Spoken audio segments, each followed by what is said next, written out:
Assalamualaikum warahmatullahi wabarakatuh.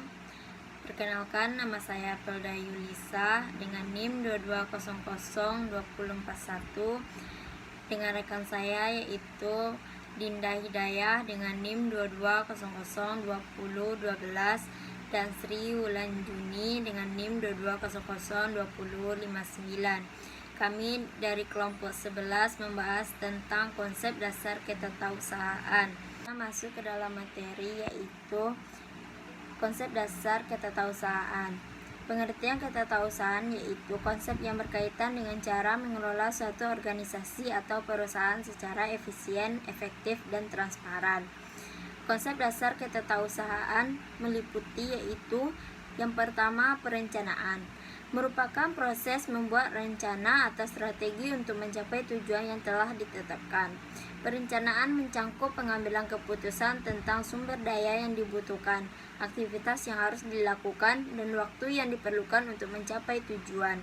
Yang kedua yaitu pengorganisasian, merupakan proses pengaturan struktur organisasi dan pembagian tugas untuk mencapai tujuan yang telah ditetapkan.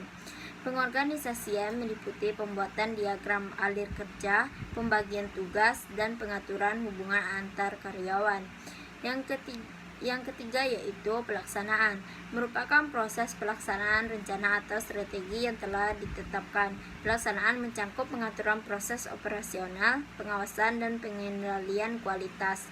Yang keempat, pengawasan, merupakan proses memantau atau mengevaluasi hasil kerja untuk memastikan bahwa tujuan yang telah ditetapkan tercapai. Pengawasan meliputi pengukuran kinerja, pelaporan, dan perbaikan proses.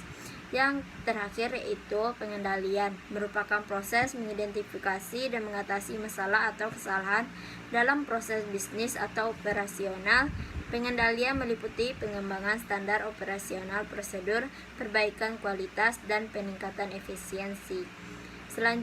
Materi selanjutnya yang akan disampaikan oleh Dinda Hidayah. Kepada Dinda dipersilahkan. Apa jenis dasar ketatausahaan yang umumnya dikenal adalah yang pertama, tujuan dan sasaran. Konsep dasar ini menunjukkan bahwa setiap organisasi harus memiliki tujuan dan sasaran yang jelas.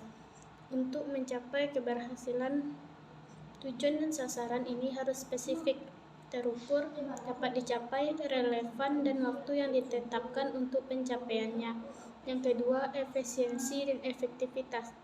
Konsep ini menunjukkan bahwa organisasi harus mencapai tujuan dengan cara yang paling efisien dan efektif. Efisien adalah kemampuan untuk menggunakan sumber daya organisasi secara optimal, sedangkan efektivitas adalah kemampuan untuk mencapai tujuan yang telah ditetapkan. Yang ketiga yaitu organisasi dan struktur.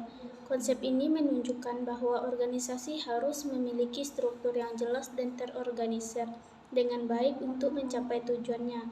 Struktur organisasi ini harus memperhatikan tugas-tugas yang harus diselesaikan, wewenang dan tanggung jawab, serta hubungan kerja antar bagian atau divisi.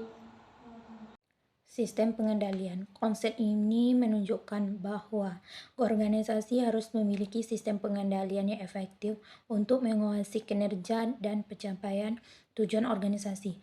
Pengendalian ini biasanya berupa kontrol internal, audit, atau pengawasan. Selanjutnya yaitu komunikasi.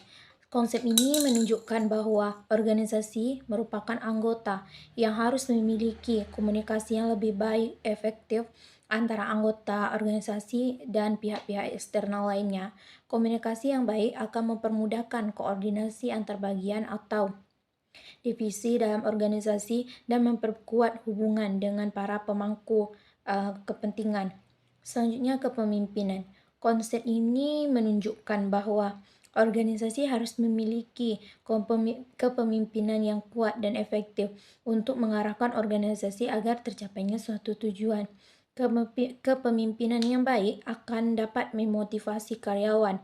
Pemimpin yang memimpin dengan contoh yang baik dan mengambil keputusan yang tepat untuk kepentingan organisasinya. Selanjutnya inovasi dan perubahan. Konsep ini menunjukkan bahwa organisasi harus mampu beradaptasi dengan perubahan dan harus memiliki inovasi untuk meningkatkan kinerja dan mencapai tujuan dari organisasi lainnya.